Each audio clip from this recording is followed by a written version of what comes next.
देरीना दुश्मनी का शाखसाना। नौशहरा में मियां बीवी कत्ल। जेहलम में देवर ने भाभी को मार डाला। दीपालपुर में अदालत पेशी पर जाने वाले दो भाइयों पर गोलियां चल गई। एक अफराद जबाहक। आरिफवाला में फायरिंग से मेहनतकश कत्ल।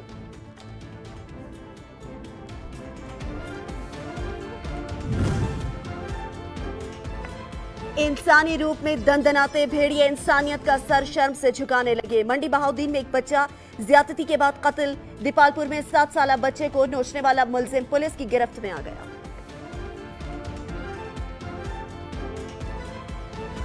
देरीना दुश्मनी का शाखसाना। फायरिंग के मुख्तलिफ वाकयात में 5 अफराद को मौत के घाट उतार दिया गया है।